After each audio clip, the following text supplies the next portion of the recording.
Mani Nzoko, aux membre na kati ya église ya pasteur Mukuna. Amen. Ça fait déjà combien de temps? Banda 2005. Na banda qui en a 2005.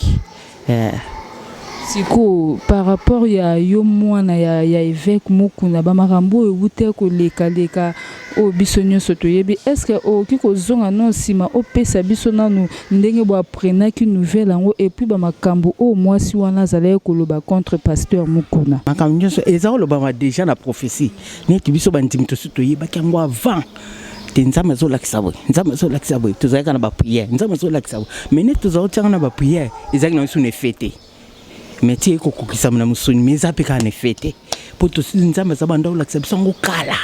De ba ko tinda mona mosiboy, azaboy, tozaki toujours na prière. Comprenez que nous sommes toujours au sein de l'église nakati ya église ya pasteur Mukuna. Malgré que l'activité non ezongi penza ndenge za raté, ma tozo tambola kaka tozo ba vie ya bandeko. Mon nom c'est Papa Franck Kamwabou, mais mon père, évêque Pascal Mukuna, m'appelle souvent gouverneur. Merci beaucoup. Tokoki koyeba Papa Franck aux en poste nini na kati ya église. Bon, je suis serviteur de Dieu. Pas quoi ta prison. Lelo Papa Bimi, acquitté par la justice. Tozana Sango Makash, parce que Bana Kotika la Saint Papa, c'est quelque chose de moins. Même de manière courante, Batunyo Sabalobaka que Papa ye Zale Salenine Esili. Par rapport Yabama Kambnenge Panzanaki, na ba réseaux sociaux, ba Facebook, ba WhatsApp, ba vidéo, ndenge Bimaki, ndenge ba Sambisaki évêque, autant que Binobana, est-ce que Moutouana vraiment tozala romoni zaki réellement yé? Maman nanga balobi boya. Au moins quand ba Sambisaki yé. Ndenge valeur ne peut so mata.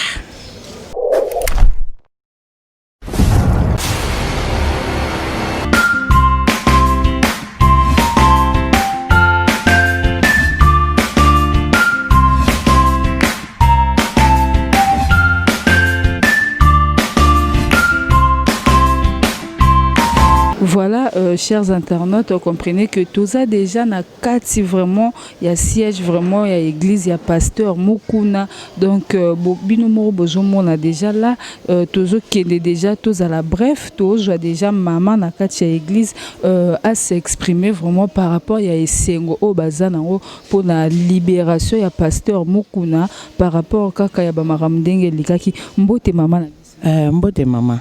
Okiko pesa biso kombo na yo. Comme nanga Mama Ani Nzoko.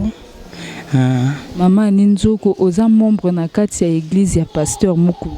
Amen. Ça fait déjà combien de temps? Banda 2005. Na banda qui en a 2005.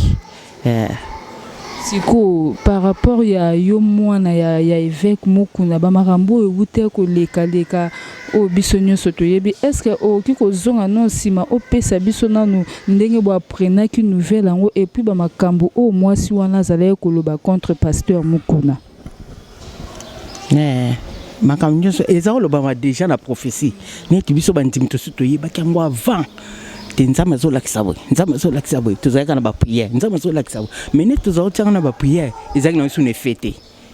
Mais ti ko kokisa na musuni meza peka na fête. Poto nzambe za banda lakisa biso ngo kala. De ba ko tinda mona mosiboy, azaboy, tozaki toujours na prière. Siko par rapport yabama kambnenge panzanaki na ba réseaux sociaux, ba Facebook, ba WhatsApp, ba vidéo ndenge Bimaki, ndenge ba Sambisaki évêque, autant que Binobana, est-ce que Moutouana vraiment tozala romoni zaki réellement yé? Maman nanga balobi boya. Au moins quand ba Sambisaki yé. Ndenge valeur ne peut so mata. Oyo wana lobaki a Sambisa ndenge pe azokita. Kaka niveau ele ni pasteur Mukuna azo mata ndenge yepa bando kita tia kosila histoire penza kosila bomona penza pasteur Mukuna e utika la histoire tina bana classe ba bando tangango histoire oya pasteur Mukuna e utika la mais oya mutuana e utika la histoire te. Et c'est on ni nyango bozalaki nango tango boyoka ki pasteur azo koma libre. Ngai kuto bat bazo tunanga mingi. Mamani, papa na bino toyi kuna bakali basa ngabia bakangete papa nanga zobima so bomune lelote bomune lobi yozana kundima makasi ngabi sisi nazana kundima nazalo bangu to kala nakuti bato sutu ya ba mécanicien ba oseka bato renaissance ba kenga kuna tikana bangu na bi papa boseka ete omoni passer mukunana azobima lelo bien lo babi mama yomto obimsa ngabi akobima na kombo na Yesu po ayebi likamute eleki na so des semaines mais bato nyoso batu nanga na bakaka so bomone lundi te semaine ba bimite semaine okuna so ndena olo baboy bato ba olanda ba ntuka so mama nyalo ba solo puna zo baka so bomone semaine yoza na ndime ngami na za ndima po asale lokote asale lokote so pa vandi kuna yimo kam tadinga vanda mais akobima na ye asikuta bima na molimo nazalo baka bomu o balobe que bino bandimi borokima lokwa pasteur ba juger lokwa mutu moko boye violeur ba dénigrer na marambo ebele balobe que église erotika la polele bandimi bakozala sute bandimi bakozala lisusu te o bayaki pona ye mais net nga yaki pona nzambe namona makambo nga namona ata yo okokango te makambo nga namona na kati église oyo ngana zaki boyete makamunga amone akati église po na yela nga pasteur mukuna te na yela kinzambe bakangite ngana chama bolongo na se ngana zo senga nyoso na prière nga ya ndaku mawa nzambe kita na prison kutu mobile nga zo okumusambila pona ba prison po yoki papa bina za kuida ngabie nzambe mawa ne kite papa pasteur mukune kite pa ba prisonnier nyoso tu bazana kati ya boloko wana nzambe yoki la bango mawa pe a libérer bango. Merci beaucoup maman na biso tolingi oloba moi liloba suka pona ba konzi mboka et puis na ba avocat na ba juge o ba kota ki vraiment likambo ya pasteur mokuna conseil kaka poto tika na biso ba o ba kote surtout la ba konzi mboka te en tout cas ba bondela nzambe za kati na bango poso nzamba zakati na bango nsana bango yokende bien eza na bavoka na basalaki eza na bango nyoso to kaka nzambe poso ki bazuka nzambe batina misala na bango batina mitema na bango makamna bango nyoso to ozala bien makamna bango nyoso to ozala ebalo bakaka to basaibe kuna passer mukuna bete bazwa kaka nzambe batai na motema eza bakunza mboka eza la bavoka eza banani bango nyoso to bazuka nzambe batina na motema makamna bango nyoso to ozala bien. Merci beaucoup maman, te sepeli journée malam. Chers internautes, comprenez que nous sommes toujours au sein de l'église Nakatia, église ya pasteur Mukuna, malgré que l'activité non ezongi penza ndenge za raté, ma tozo tambola kaka tozo ba vie ya bandeko. Tozo sala toujours tour na Katia église parce qu'on a eu l'autorisation ndenge ba permettre biso là voilà c'est toujours ba membre ya pasteur Mukuna o ba monka ki papa na bango après moi baton ebele tozo zwa ba remarque na bango et puis ne singo o bazana ngo par rapport ya papa ndinga komi libanda mbote ma mbote tokutio na kati ya église okoki kopesa donc ba appréciation na par rapport ya ba makambo euté koleka pona papa ndenge ba vidéo bimaki et puis na moi si wana ndenge alobaki ki a violaki est-ce que ba makambo ngo ezalaka penza bongo te makambo wana ezaki ya solo te ezalaki kaka ndenge bazoloba kezaki montage ba montaki pona papa basambusa ekati na mboko ezalaki montage. Vraiment, merci beaucoup. Et sengoni nyo penza bino bozan lango ndenge papa bimi libanda penza kala mingi te ye moko rozala robando te ya liboso a cher. Sana esengo mingi parce que nza epesa ki biso pasi na motema ke mingi bato bazoko bispe to finga mingi na mboko pona likambo ya papa ke papa bazo pesa 20 ans de prison 20 ans de prison pona likambo oyo et c'est ça qui même ngape na zo sepela te mais tant to moni ke papa zongi ndako mwe to zana isengo makasi omoni kutu yango na yenga nga avant parce que parti lobby na yo waki ke ici à église ça qui plein à batou place kutu erovana kutu ezate yango lelo dikana ya avant pona na misula na nga place. Vraiment merci maman Abiso mais batou balobaki lobaki que pasteur ndenga sali acte wana ndenga kota ya prison ke bino bandimi borokima ebele bakolongwa siko me bino to moni bozaka Bon, biso pe toyokaki makambo mingi bakolongwa na bango po basepelaki te na acte wana me biso bamosusu olobaki quelque soit mabe eyaka na mutu eyaka na nzete te me tokolanda mabe wana te biso toyoi awa mpona koluka liloba na Nzambe po oyo nde ebikisaka yango nde toyelaki makambo ya papa moye biso bana tolanda ngo eza te. En tout cas, merci beaucoup maman to sepe. Merci Benza. Loba liloba moko pona bakonzi ya mboka par rapport ya loi et puis justice ndenge zo sala ma vraiment na mboka na biso. Bon pona bakonzi ya mboka penza bayeba kolandela makambo na busolo pona kotala ke vraiment mboka bazo sala ke ba montage wana bazo monter eza ko sepisa biso te penza il faut balandela likambo ndenge ezali ya solo pe bayeba ndenge ni ya ko juger mutu na ndenge atambuli na mabede na oyo azo kokosela mutu likambo oyo ya solo te. Merci beaucoup. Merci beaucoup. Et voilà, là nous avons en face de nous une jeune fille. Donc voilà, tu vois qui réaction à ma maman, to Koutiepe. Bonjour. Bonjour. On peut savoir, vous êtes ici dans l'église de Pasteur Mukuna? Oui, je suis ici à l'église. Vous priez ici? Oui, je prie ici il y a longtemps, depuis ma naissance, je peux dire. Ah bon? Donc vous êtes vraiment une fille de papa, on peut le dire? Oui, oui, c'est ça.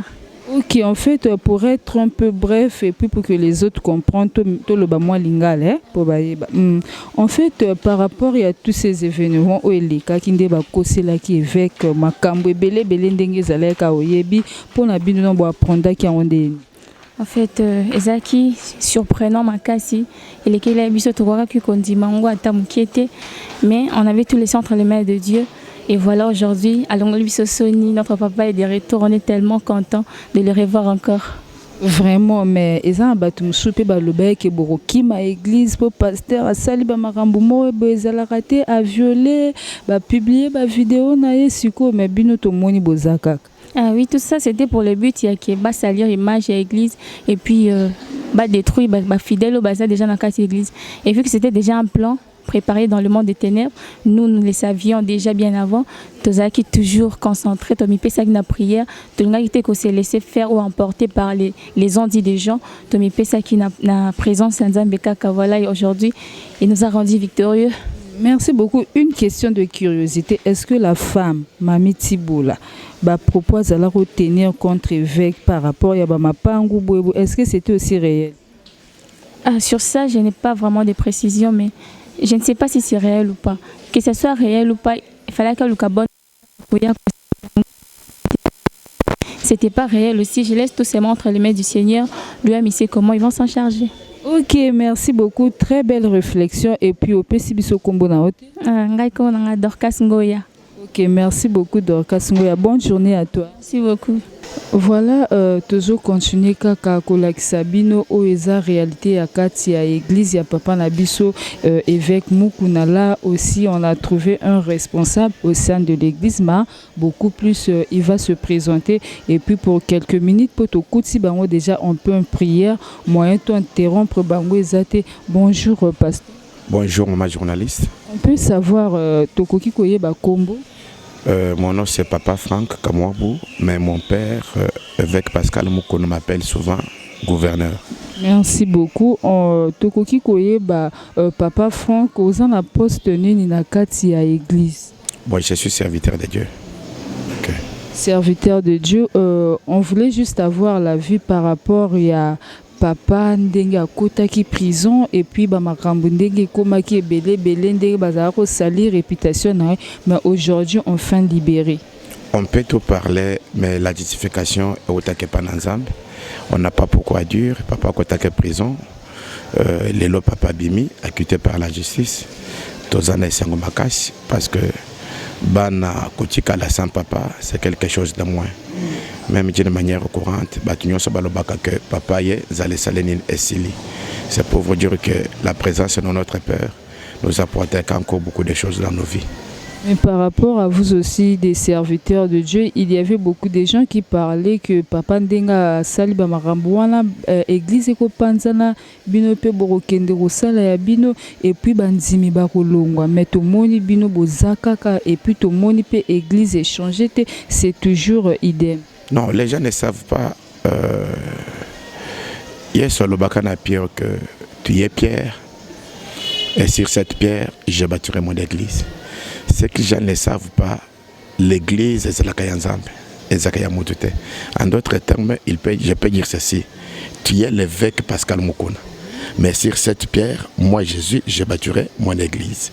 C'est pour dire que notre papa évêque, en d'autres termes, je peux dire, il est comme gérant de l'église, il y a Yesu. Mukolo église est la Kanzambe.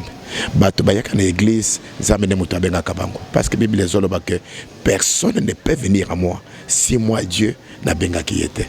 C'est pour te dire que les gens peuvent parler du matin au soir.